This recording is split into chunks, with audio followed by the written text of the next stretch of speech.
وہ کون سا انسان ہے کہ اگر وہ قربانی کرے پھر بھی وہ انسان قربانی کا گوشت نہیں کھا سکتا؟ ورحمۃ اللہ۔ وعلیکم السلام ورحمۃ اللہ وبرکاتہ۔ ٹھیک ہے بھائی، بس بڑھیا، اللہ کا شکر۔ چلیے ماشاء اللہ۔ آپ لوگوں سے ہم کچھ سوال کریں گے، اور یہ دو بھائی ہمارے ادھر بھی کھڑے ہوئے ہیں، تو میں پہلے آپ سے ایک سوال معلوم کرتا ہوں اور کوشش کریں آپ جواب دینے کی۔ اللہ رب العزت نے انبیاء کرام کا بہت بڑا مرتبہ عطا فرمایا ہے، ٹھیک ہے، لیکن نبیوں کے بعد سب سے افضل جس شخصیت کو کہا گیا ہے ان کا نام معلوم ہے؟ بلکہ میں اشارہ کر دوں کون سے صحابی رسول ہیں جو انبیاء کرام کے بعد میں سب سے افضل انہیں کہا جاتا ہے؟ حضرت ابو بکر۔ حضرت ابوبکر صدیق، ماشاءاللہ، بالکل ٹھیک جواب ہے۔ حضرت ابوبکر صدیق ہیں کہ جنہیں انبیاء کرام کے بعد میں سب سے افضل کہا جاتا ہے۔ چلیے آپ رکیں ذرا، میں ان بھائیوں سے سوال کرتا ہوں۔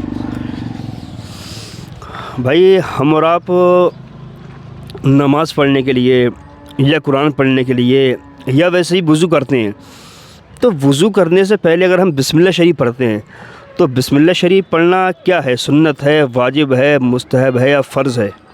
سنت ہے۔ سنت ہے، بالکل ٹھیک۔ وضو سے پہلے بسم اللہ شریف پڑھنا کیا ہے؟ سنت ہے۔ اچھا بھائی، آپ سے ہم معلوم کرتے ہیں، قربانی کے تعلق سوال کریں گے ہم، بڑا سوال ہے یہ، بہت سے ہمارے بھائیوں کے ذہن میں ہو سکتا ہے یہ چیز نہ ہو۔ وہ کون سا انسان ہے کہ اگر وہ قربانی کرے پھر بھی وہ انسان قربانی کا گوشت نہیں کھا سکتا؟ اگر کسی نے منت مانگی ہے تو وہ اس کا گوشت نہیں کھا سکتا۔ منت مانگی، جی، بالکل ٹھیک۔ اگر کسی شخص نے منت مانی کہ میرا یہ کام ہو جائے تو میں قربانی کروں گا، تو کام بندے کا ہو گیا۔ وہ جب قربانی کرے گا تو اس کا گوشت نہ وہ خود کھائے گا اور نہ مطلب کسی مالدار کو کھلائے گا، بلکہ وہ سارا کا سارا گوشت کیا ہے پھر صدقہ کر دے گا، ہے نا؟ جی، صدقہ کرنا پڑے گا اس کو سارا کا سارا گوشت۔ اچھا، ایک سوال میں اور کرتا ہوں، اور یہ سوال جو ہے میں آپ تینوں لوگوں سے کر لے رہا ہوں، جس کے ذہن میں ہو وہ جواب دے دینا۔ سوال یہ ہے کہ اگر مان لو ہمارے گھر میں کوئی انسان حیات ہے، جیسے میں ہوں، میں نے یہ بولا کہ یار میرے مرنے کے بعد میں تم قربانی کر دینا میری جانب سے، اب میرا انتقال ہو گیا، اب میرے انتقال کے بعد میں تم نے اگر قربانی کر دی تو پھر وہ جو گوشت قربانی کا گوشت ہوگا وہ کون کون کھا سکتا ہے اور کون نہیں کھا سکتا؟ غریبوں میں ہی بانٹتے ہیں۔ ہیں؟ بولو، جو ذہن میں بولو، جو ذہن میں ہو آپ کو بولو۔ بانٹ دیتے ہیں اس گوشت کو، یہ بتا میرا۔ بانٹ دیتے ہیں، آپ کیا کہیں گے؟ بانٹ ہی دیتے ہیں۔ کیا کہیں گے بھائی؟ بانٹ بھی دیتے ہیں، گھر والے بھی کھا لیتے ہوں گے، اور مردے کے بھی بھجوا دیتے ہیں فاتح دلوا کے۔ مردے کو بھیج دیتے ہیں، کور بھیجتے ہیں گوشت؟ نہیں، ویسے دے دیتے ہیں نا۔ اچھا، کس؟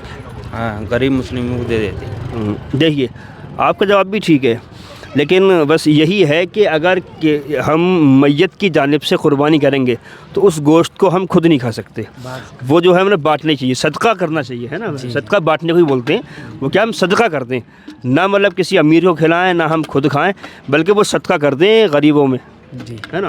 تو وہ گوشت ہم خود نہیں کھا سکتے۔ تو جو ہم نے سوال کیے کچھ قربانی کے تعلق سے سوال کیے وہ آپ لوگوں کے سامنے ہیں، اور یہ ہو سکتا ہے یہ جو دو سوال میں نے قربانی کیے ہیں اس کے تعلق سے تو بہت سارے ہمارے بھائیوں کے ذہن میں چیز نہ ہو، تو دوستو آپ اور بہت سارے ہمارے بھائی یہ غلطی بھی کرتے ہیں کہ کسی میت کی طرف سے قربانی اگر کرتے ہیں لوگ تو وہ سارا گوشت کیا ہے خود بھی کھاتے ہیں اور دوسروں کو کھلاتے ہیں۔ ایسا نہیں کرنا چاہیے۔ اگر آپ نے میت کی جانب سے، میت نے وصیت کی تھی اور آپ نے قربانی اگر کی ہے تو پھر وہ سارا کا سارا گوشت کیا ہے صدقہ کرنا پڑے گا آپ کو، گوشت صدقہ، نہ خود کھانا نہیں ہے، صدقہ کرنا ہے۔ اسی طریقے سے اگر آپ نے منت مانی ہے اور آپ کا وہ کام ہو گیا پھر آپ قربانی کر رہے ہیں تو وہ گوشت بھی کیا آپ خود نہیں کھائیں گے بلکہ کیا ہے وہ صدقہ کر دیں گے، غریبوں میں وہ کیا ہے بانٹ دیں گے۔ تو دوستو جتنا ہو سکے ویڈیو کو ضرور شیئر کریں، ٹھیک ہے بھائی؟